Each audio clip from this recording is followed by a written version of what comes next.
11వ అధ్యాయము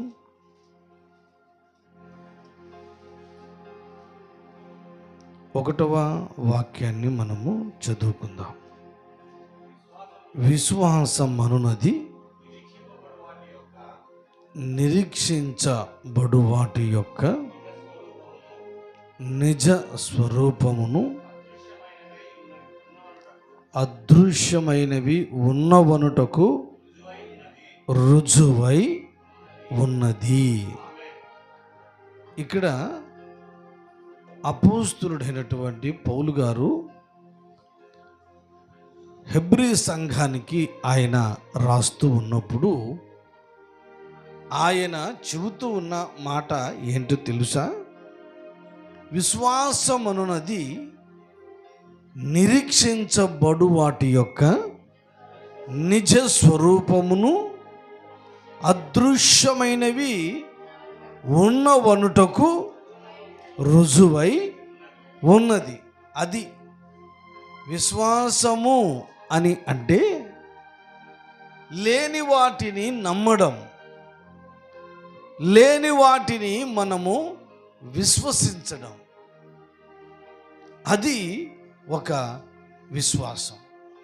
praise the Lord, హల్లెలూయా.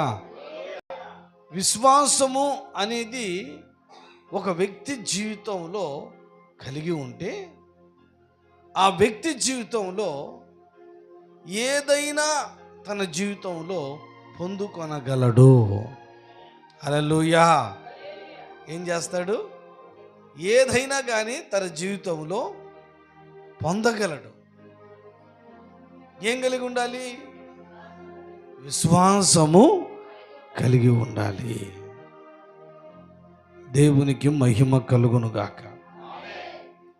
చాలామందికి ఇతరుల మీద నమ్మకం ఉంటుంది కానీ వాళ్ళ మీద వాళ్ళకు నమ్మకము ఉండదు. కారణం ఏమిటి అని మనం చూస్తే, అమెరికాలో బ్లాండిన్ అని అనబడుచున్నటువంటి ఒక వ్యక్తి నయాగర జలపాతం మీద అటువైపు నుంచి ఒక తాడు కట్టి అటువైపు ఒక తాడు కట్టి వాటి మీద నడుచుకుంటూ వెళ్ళిపోయాడు. అందరూ చూసి చప్పట్లు కొట్టారు. ఆహా, బ్రహ్మాండంగా నడుస్తున్నాడు అని అన్నారు. అప్పుడు అన్నాడు ఆయన, ఇప్పుడు నేను నడిచి వెళ్ళాను అని మీరు బాగా నమ్మారు కదా, అయ్య బాబోయ్ మీరు చాలా గొప్పోళ్ళండి, తాడు మీద ఏంటి లెక్క, నువ్వు తాడు లేకపోయినా కానీ నడుస్తావని అన్నారట. ఇది ఆయన మీద వీళ్ళకు ఉన్నటువంటి విశ్వాసము. సరే, ఆయన అటుపోయాడు కదా, ఆయన చెప్పాడట, నాతో పాటు ఒకరు రండి, నేను భుజం మీద ఎక్కించుకొని మిమ్మల్ని నడుచుకుంటూ వెళ్ళిపోతాను అన్నాడట. ఎవడైనా ఒకడు వచ్చాడా? రాలా. ఎందుకని? నమ్మకము. నువ్వైతే నడుస్తావు కానీ మేమైతే రాలేవు. ఎందుకని? జారి కింద పడితే. అవిశ్వాసం. వేరే వ్యక్తి నడుస్తున్నాడనంటే ఆ వ్యక్తి మీద మాత్రం నువ్వు నడవగలవు, అబ్బో నువ్వు చేయగలవు అని అతని మీద విశ్వాసం కలిగి ఉంటారు కానీ వీళ్ళ వాటి మీద వీళ్ళకి విశ్వాసము ఉండదంలేదు. అందుకని ఈ రోజున దేవుని యొక్క సన్నిధానంలో మనం ఏమి కలిగి ఉండాలయ్యా ఈ నెల ప్రారంభంలోనంటే దేవుని యందు విశ్వాసం ఉంచాలి. హల్లెలూయా. దేవుని యందు ఏం చేయాలి? మనము విశ్వాసము ఉంచాలి. దేవుని యందు విశ్వాసము ఉంచితే ఆ విశ్వాసం ఏం చేస్తుందంటే లేని వాటిని కూడా మన ఎదుటకు తీసుకుని వచ్చి పెడుతుంది. హల్లెలూయా. లేని వాటిని కూడా మన ఎదుట తీసుకుని వచ్చి నిలవబెడుతుంది. దీనికి అంతటి గల కారణం ఏం కలిగి ఉండాలి? మనము విశ్వాసము కలిగి ఉండాలి. అందుకని అంటాడు కదా, విశ్వాసం అనున్నది నిరీక్షించబడు వాటి యొక్క నిజ స్వరూపమును అదృశ్యమైనవి ఉన్నవనుటకు రుజువై ఉన్నది. ఇప్పుడు మన కనుల ఎదుట ఏమీ కనిపించటం లేదు, కానీ ఒక నీకు నిరీక్షణ, విశ్వాసం ఉంది. ఏమని? దేవుడు ఇక్కడ నాకు ఇప్పుడు శూన్యం కనబడుతుంది, కానీ రాబోచున్న దినములలో దేవుడు గొప్పగా ఆశీర్వదించబోతూ ఉన్నాడు. హల్లెలూయా. ఇది లేని వాటిని కూడా ఉన్నాయని నమ్ముటకు, ఉన్నాయి అని అనుటకు నిజ స్వరూపమై ఉన్నది కదా. అందుకని దేవుని లేని వాటిని కూడా నమ్మి పొందుకునేదే విశ్వాసము. మరి విశ్వాసం ఎలా ఉండాలి? స్వల్పంగా ఉండాలా? ప్రభు చెప్పాడు కదా, ఆవగింజంత విశ్వాసం మీలో ఉన్న ఎడల ఈ కొండను చూచి మీరు సముద్రములో వేయబడును గాక అంటే అది వేయబడుతుంది అక్కడికి. Praise the lord. కానీ ఎంత విశ్వాసం కావాలి అంటే, ఆవగింజంత అంటే విశ్వాసం అంటే దానికి సంబంధం ఏంటి? అది ఎటువైపు తిప్పి చూసినా కానీ నల్లగానే కనబడుతుంది, కానీ తెల్లగా ఏమీ కనబడదు. అంటే నీలో ఏముండాలనంటే అవిశ్వాసం అనేది కనబడకూడదు, కానీ నీ హృదయం నిండా విశ్వాసమే కనబడును గాక. Praise the Lord. హల్లెలూయా. నా ప్రియమైనటువంటి దేవుని బిడ్డలారా, విశ్వాసం అంటే పూర్తిగా దేవుని మీద ఆనుకొని బ్రతకడము. చూడని సంగతులను గురించి నమ్మడం. అందుకని మొట్టమొదటిగా మనకు బైబిల్లో విశ్వాస వీరుడుగా కనబడేది ఎవరంటే నోవాహు. Praise the lord. ఎవరండి? నోవాహు. హెబ్రీ పత్రికలోని 11వ అధ్యాయంలోని 7వ వాక్యంలో ఒక చక్కని మాట చెబుతాడు ఆయన. చదవండి. విశ్వాసమును బట్టి నోవాహు అది వరకు చూడని సంగతులను గూర్చి దేవుని చేత హెచ్చరింపబడి భయభక్తులు గలవాడై తన ఇంటి వారి రక్షణ కొరకు ఒక ఓడను సిద్ధము చేసెను. అందువలన అతడు లోకము మీద నేరస్థాపన చేసి విశ్వాసమును బట్టి కలుగు నీతికి వారసుడాయెను. ఆమేన్. విశ్వాసమును బట్టి నోవాహు అది వరకు చూడని సంగతులను గురించి ఆయన నమ్మాడు. నోవాహు దినములలో వర్షం వచ్చినట్టుగా మీరు చూసారా? అంతకు ముందు లేదు. అందుకనే నేను 40 రాత్రింబగళ్ళు ప్రచండ వర్షాన్ని కుమ్మరించబోతూ ఉన్నాను. జలప్రలయం రాబోతూ ఉన్నది. నోవాహు, నీవు నీ ఇంటి కొరకు, నీ కొరకు ఓడను సిద్ధము చేసుకొని ఉండమని చెప్పాడు ఆయన. ఇప్పుడు ఏం చేయాలి? వర్షం అంటే ఏమిటో తనకు తెలియదు, అర్థమైందా? వాటిని చూడలేదు, అది రాలేదు. మరి అలాంటి వాటిని గురించి దేవుడు ఏం చెప్పాడు? నేను జలప్రలయము కుమ్మరించబోతున్నాను. మరి అంతకుముందు పంటలు ఎలా పండేవేనంటే భూమిలో నుంచి చెమ్మ వచ్చి పంటలు పండుతూ వచ్చేవి. Praise the lord. ఇప్పుడు ప్రభు అంటున్నాడు, నేను జలప్రలయాన్ని రప్పించబోతున్నాను. నీ కొరకు, నీ ఇంటి వారి కొరకు ఏం చేసుకోమన్నాడు? ఓడను సిద్ధము చేసుకోమన్నాడు ఆయన. ఆమేన్. దాని పొడవు ఎంత ఉండాలో చెప్పాడు, దాని ఎంత అంతస్తులు కట్టాలో చెప్పాడు. ఇవన్నీ కూడా చెప్పిన తర్వాత ఆ మాటల మీద నమ్మికము ఉంచి ఈయన ఏం చేశాడంటే ఓడగట్టడం ప్రారంభించాడు. అందుకని అంటాడు, అది వరకు చూడని సంగతుల విషయమై అతడు విశ్వసించాడు. ఆమేన్. హల్లెలూయా.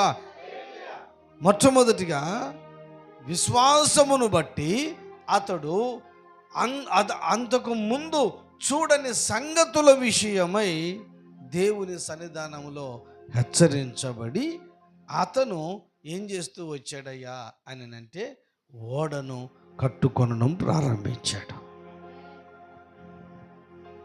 చెప్పాను కదా, ఇలాగున కట్టుకోవడానికి గల కారణం ఏంటి? దేవుని యందు భయభక్తులు కలిగిన వాడు. ఆమేన్. ఎలాంటి వాడు? దేవుని యందలి భయభక్తులు కలిగిన వాడు. అందుకని తన ఇంటి వారందరి కొరకు ఆయన ఓడను సిద్ధము చేశాడు. ఎన్ని సంవత్సరాలు కట్టాడు? దాదాపుగా 120 సంవత్సరాలు కట్టాడు. మనకు అంత ఓపిక ఉంటుందా?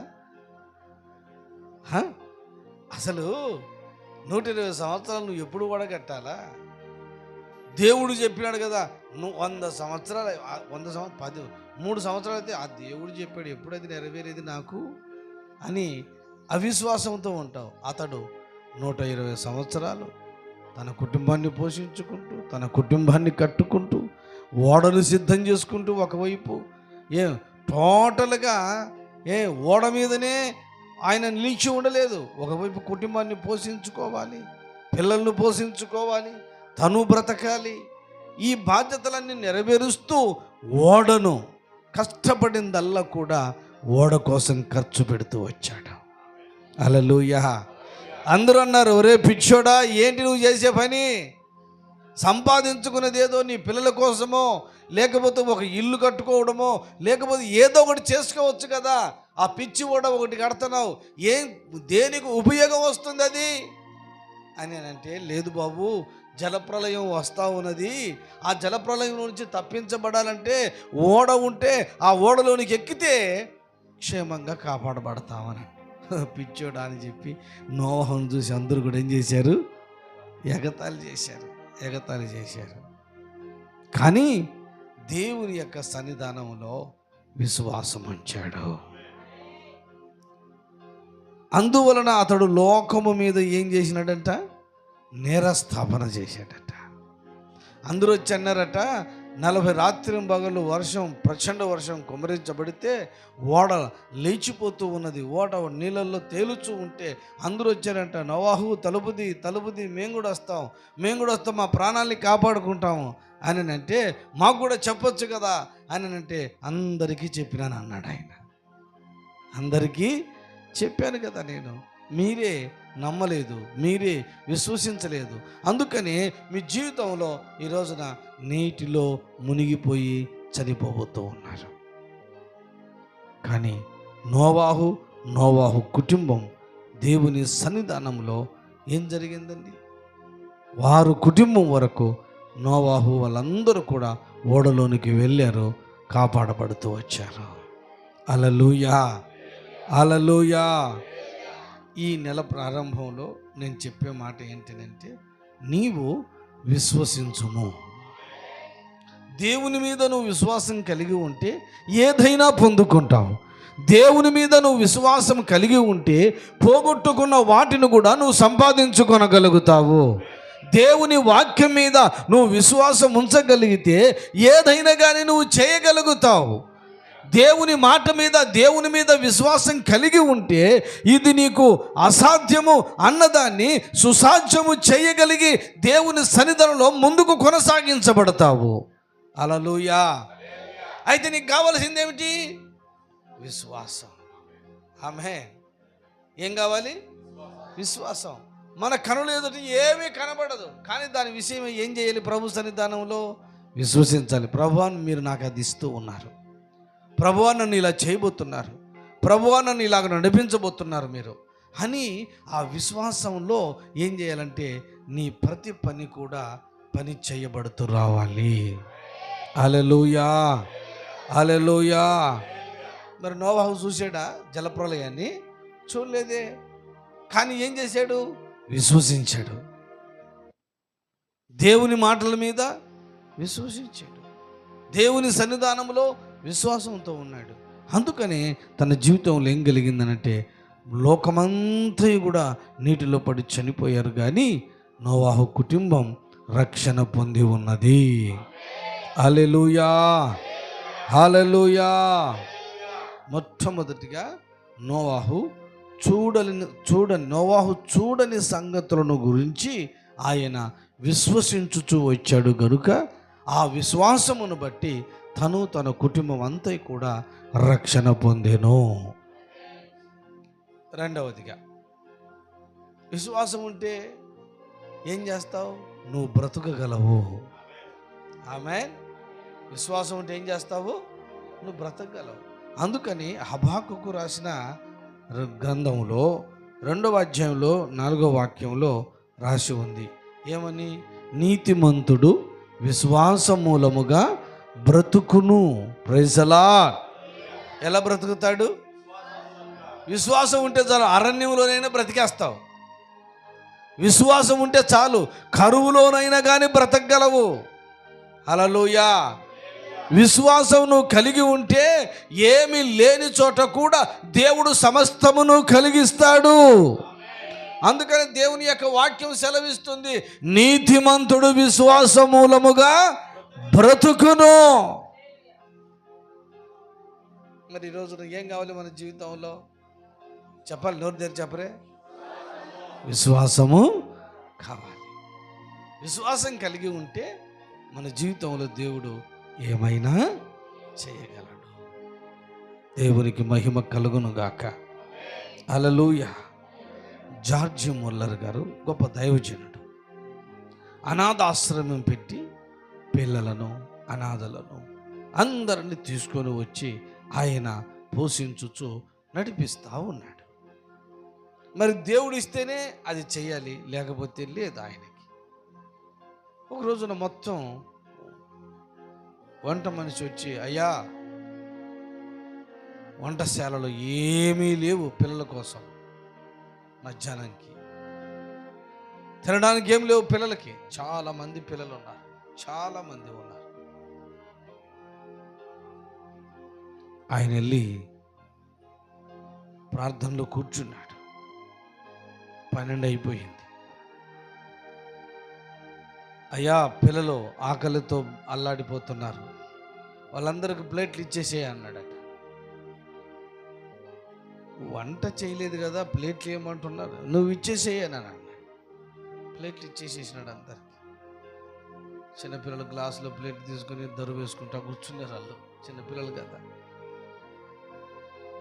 1 గంట అయిపోయింది, ఏమి లేదు. ఈయన మోకరించి ప్రార్థన చేస్తున్నాడు. ప్రభువా, అనాథ పిల్లలయ్యా ఆకలి తలమటించిపోతున్నారు, వాళ్ళకి ఆహారం కావాలి, ఆహారం కావాలి అని ఆయన ప్రార్థన చేస్తూ ఉన్నాడు. 1 గంటకి ఫోన్ వచ్చేసింది. ఏంటంటే అక్కడ ఒక రాజకీయ పార్టీ పెట్టుకున్నారట, అది క్యాన్సిల్ అయిపోయిందంట. భోజనాలు ఏమో ఫుల్గా చేసి పెట్టారట. ఒరే ఈ వంటలన్నీ పాడైపోతాయి, ఏంటి పరిస్థితి అంటే, ఏం పర్వాలేదు, జార్జ్ ముల్లర్ గారి అనాథాశ్రమాన్ని పంపించండి, అక్కడ చాలామంది పిల్లలు ఉన్నారు. Praise the lord. ఈయనకు ఫోన్ వచ్చింది. లారీలు వచ్చి నిలవబడ్డాయి. వాసనలు మంచి మంచి గుమాలిస్తున్నాయట. బిర్యానీలు, పలావ్ రైస్, బ్రహ్మాండంగా చికెన్ అంతా. అప్పుడు దైవజనుడు మోకాళ్ళ నుంచి కిందికి దిగి, నీకు స్తోత్రం ప్రభువా తీసుకుని వచ్చినందుకని చెప్పి పిల్లలకి ఉదయం సాయంకాలం బ్రహ్మాండమైనటువంటి ఫుడ్ తినగలిగినంతగా వాళ్ళకి సమృద్ధిగా దేవుడు అనుగ్రహింపజేశాడు. హల్లెలూయా. ఏముండి ప్రార్థన చేశాడు ఆయన? విశ్వాసం. విశ్వాసం. మరొకసారి పిల్లలకి ఉదయం టిఫిన్కి సరిగ్గా ఏమి లేకపోతే పాలు లేవాట వచ్చేదానికి ప్రార్థన చేస్తూ ఉన్నాడు. ఈలోపు వాళ్ళ అనాథాశ్రమం ముందర దగ్గరగానే, ప్రేమైన దేవుని బిడ్డలారా, ఆ పాల ట్యాంకర్ పంచర్ అయిపోయింది.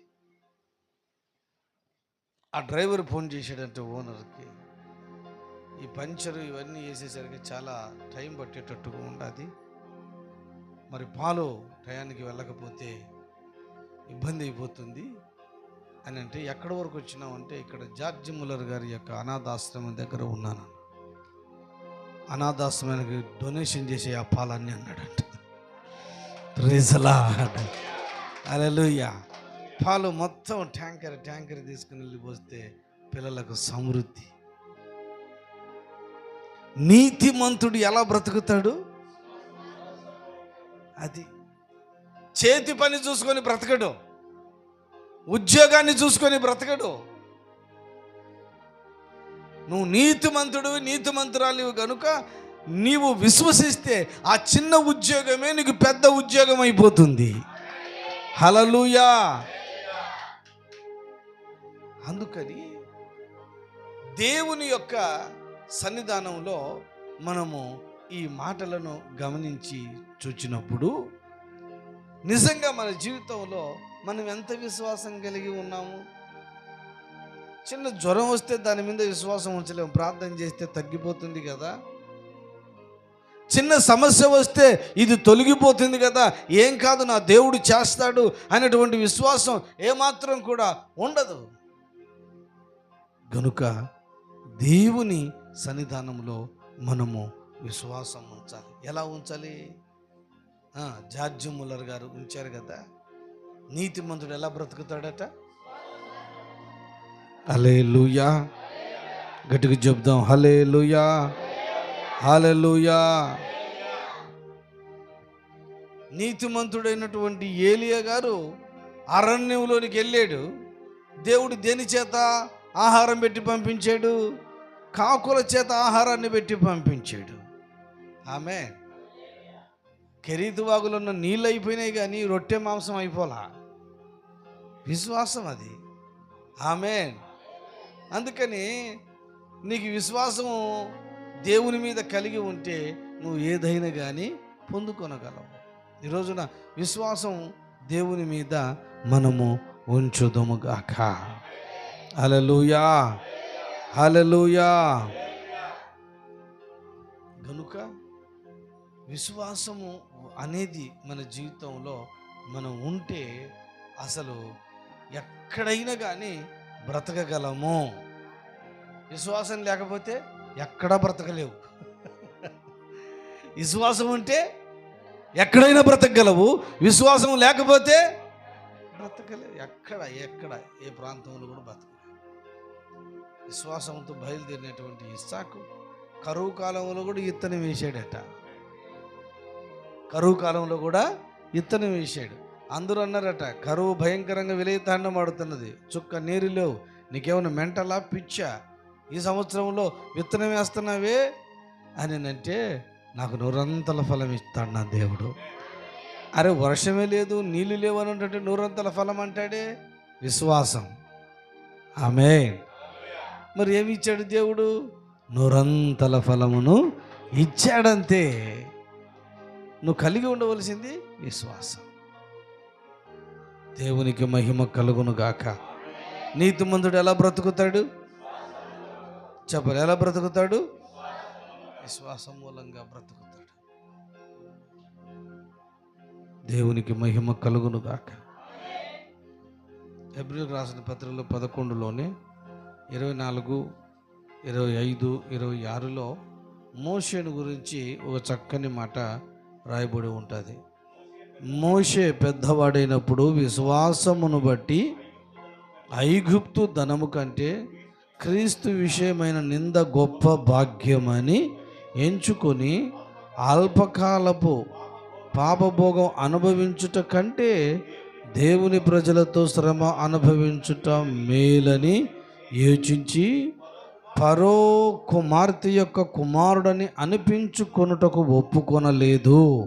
ఎలయనగా అతడు ప్రతిఫలముగా కలగబోవు బహుమానమందు దృష్టి ఉంచెను. హల్లెలూయా, హల్లెలూయా. ఇవన్నీ ఏం పట్టించుకోలే. అతనికి ఉన్నది ఒక విశ్వాసం, నాకు ప్రభు దగ్గర గొప్ప బహుమానము ఉన్నది. ఐగుప్తు ధనాన్ని కూడా అతడు ఏం చేశాడు, దాన్ని ప్రక్కన పెట్టేసినాడు. ఐగుప్తు ధనాన్ని ఏమాత్రం కూడా అబ్బో ఇది చాలా విలువైనది, చాలా మంచిగా ఇది నాకు ఉపయోగపడుతుంది అని అనుకోలా. ఫరో కుమార్తె యొక్క కుమారుడును కూడా అనిపించుకోవడానికి కూడా ఒప్పుకోలేదంట. ఇక ప్రైజ్ ది లార్డ్. ఏమిరా బాబు, రాజు కుటుంబంలో పుట్టి నువ్వు పెరగాలి కదా, నువ్వు ఆ పరిస్థితిలో ఉండాలి కదా. వద్దు, కుమార్తె కుమారుడిని అనిపించుట కంటే నా దేవుని ప్రజలతో ఏం పడటం గొప్ప భాగ్యం అట, శ్రమలు పడడము గొప్ప భాగ్యము. విచిత్రమైన సంగతి ఏంటంటే ఇదంతా నువ్వు ఎందుకు పడ్డావు అంటే రాబోతున్న బహుమానం కోసం. హల్లెలూయా. ఎవరు ఇస్తున్నారు ఈ బహుమానం? దేవుడిస్తున్నాడు. హల్లెలూయా, హల్లెలూయా. రాజు తర్వాత ఈయన ఇంకా ఇప్పుడు యువరాజుగా కొనసాగించబడతా ఉన్నాడు. ఈ ఫరో తర్వాత ఈయన ఏమైపోతాడు? గొప్ప రాజు అయిపోతాడు కదా. ఇలాంటివన్నీ ప్రక్కన పెట్టి దేవుని ప్రజలతో శ్రమలు అనుభవించాడు. హల్లెలూయా. అందుకని దేవుడు అంటాడు, నా ఇల్లంతటిలో మోషే నమ్మకమైన వాడు. నేను దర్శనాలతో కాదు మాట్లాడేది, కలలతో కాదు. మోషేతో నేను ఎలా మాట్లాడతాను? ముఖాముఖిగా నేను మాట్లాడతాను. Praise the Lord. హల్లెలూయా. విశ్వాసం ఉంచాడు కనుకనే దేవుడు అతనితో ముఖాముఖిగా మాట్లాడుతూ వచ్చాడు. దేవునికి మహిమ కలుగును గాక. హల్లెలూయా. 4వదిగా విశ్వాసం కలిగి ఉంటే ఎంత అపజయాల మధ్యలోనైనా విజయం సాధించగలము. హల్లెలూయా. కాలేబు, యెహోషువ వీళ్ళిద్దరూ పాలు తెరలు ప్రవహించే దేశానికి పంపిస్తే నాయకుడు వీళ్ళిద్దరూ ఏమన్నారో తెలుసునా? 10 మంది వచ్చారు, మనం ఆ దేశాన్ని జయించలేము, అది మన వల్ల కాదని చెప్పారు. కానీ వీళ్ళిద్దరూ అన్నారు, మనం ఆ దేశాన్ని జయించగలము. హల్లెలూయా. ఆ దేశాన్ని మనం జయించగలము. ఆ దేశాన్ని ప్రజలను సొంతం చేసుకోగలం.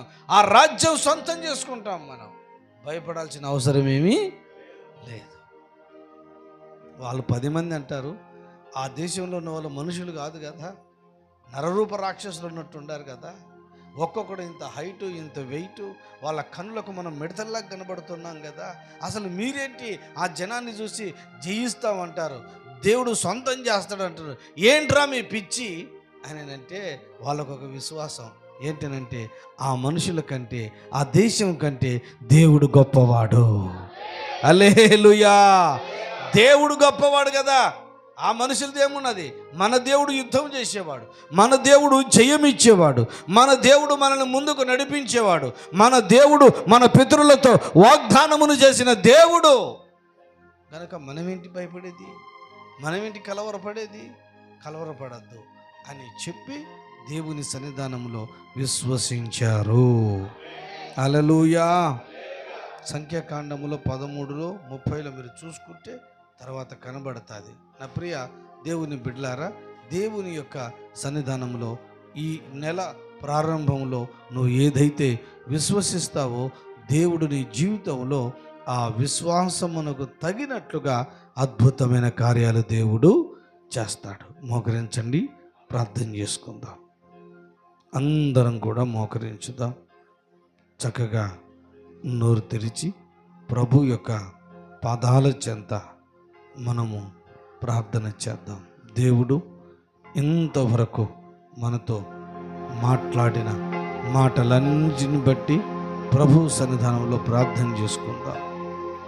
విశ్వాసమును బట్టి, విశ్వాసం అనున్నది నిరీక్షించబడువాటి యొక్క నిజ స్వరూపమును అదృశ్యమైనవి ఉన్నవనుటకు రుజువై ఉన్నది. ఈ రోజున లేని వాటిని పొందుకొనగలిగేదే విశ్వాసము. లేని వాటిని సొంతము చేసుకునేదే విశ్వాసము. కనుక ఈ రోజున అలాంటి విశ్వాసం నీ జీవితంలో నువ్వు కలిగి ఉండాలి. నోరు తెరిచి ప్రార్థన చేద్దాం. మొదటిగా నోవాహు అది వరకు చూడని సంగతులను గురించి విశ్వసించాడు. ఆయన మంచిగా మోకరించి నోరు తెరిచి ప్రార్థన చేద్దాం. హల్లెలూయా, హల్లెలూయా. ప్రభువా నీకు వందనాలు, స్తోత్రం. ప్రేమ కలిగిన మా తండ్రి, మహోన్నతుడా, సర్వశక్తి కలిగిన దేవా, మీ నామమునకు వందనాలు, స్తోత్రాలు చెల్లిస్తూ ఉన్నాం. ఎంతైనా నమ్మదగిన దేవుడివి, ఎంతైనా గొప్ప దేవుడివయ్యా, ఎంతైనా మా జీవితాల్లో గొప్ప కార్యాన్ని చేసే దేవుడివి నాయనా అని చెప్పి ఆయన సన్నిధానములో నోరు తెరిచి ప్రార్థన చేద్దాం.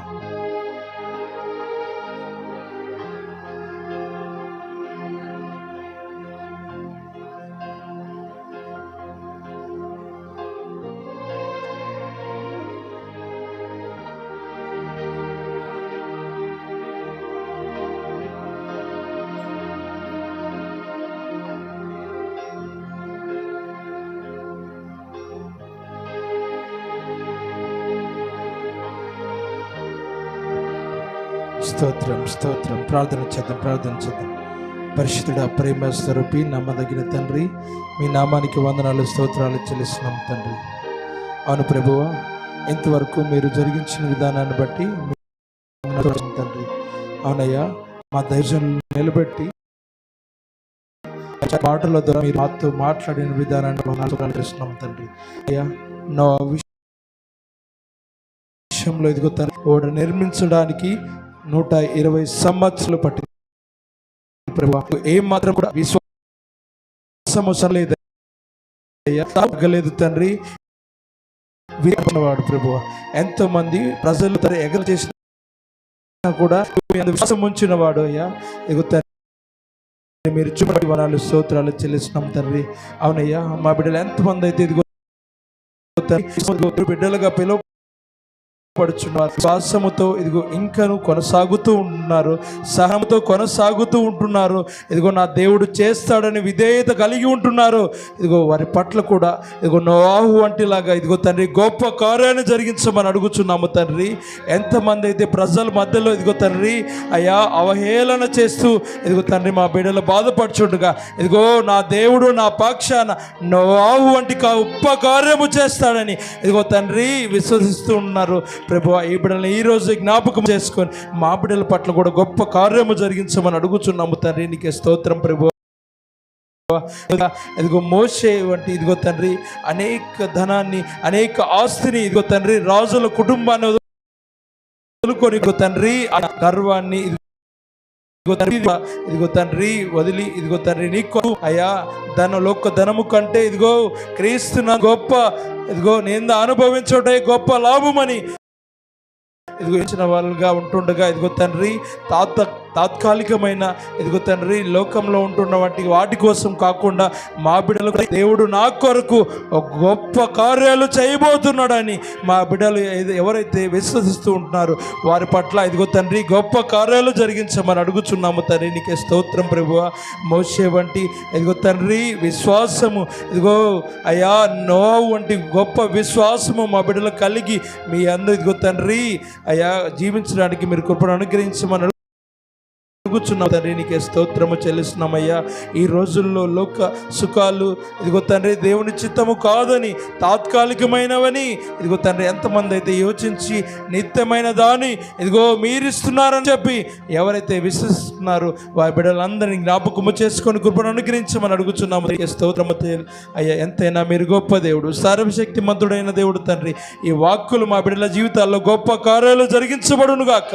ఇదిగో మా బిడ్డల జీవితాల్లో ఇదిగో తండ్రి తండ్రి వాక్యాన్ని పట్టుకుని నడిపించి మీరే గొప్ప కార్యాలు జరిగించి మా బిడ్డల జీవితాల్లో ఒక నూతన కార్యక్రమాలను నూతన జయాలను కలుగజేయమని అడుగుచున్నాము తండ్రి. నీకే స్తోత్రం ప్రభువా. ఇక్కడికి వచ్చిన ప్రతి బిడ్డను పేరు పేరున ముట్టి ఆశీర్వదించండి. మా బిడ్డల జీవితాల యొక్క ఏ సాతాను శక్తులు అయా ఇంతవరకు పని చేస్తూ ఉన్నాయేమో వాటినన్నిటిని ఈ క్షణమందే లయపరచమని అడుగుచున్నాము తండ్రి. ప్రతి సాతాను బంధకాల నుండి ప్రతి సాతాను కట్టుబడుల నుండి విడిపించమని అడుగుచున్నాము తండ్రి. మీరే సహాయము చేసి గొప్ప కార్యాలు మా బిడ్డల పట్ల జరిగించు. ఇక్కడ వచ్చిన ప్రతి జ్ఞాపకం చేసుకోండి. బిడ్డ ఏ సమస్య చేత వచ్చి ఉంటున్నారో ప్రతి సమస్య నుండి తొలగించి అయా నోవాహు వంటి ఇదిగో మోషే వంటి గొప్ప కార్యాలు మా బిడ్డల పట్ల జరిగించమని నజరేయుడైన యేసయ్య పరిశుద్ధ నామములో మమ్మల్ని మేము తగ్గించుకుంటూ మీ నామాన్ని హెచ్చిస్తూ అడిగి వేడుకొనుచున్నాము తండ్రి.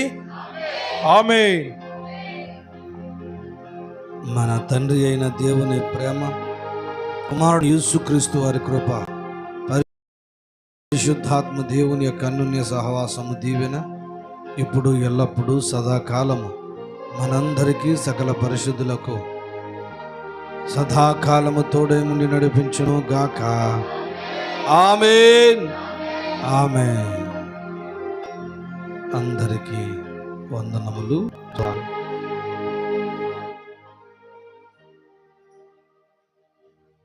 దేవుడు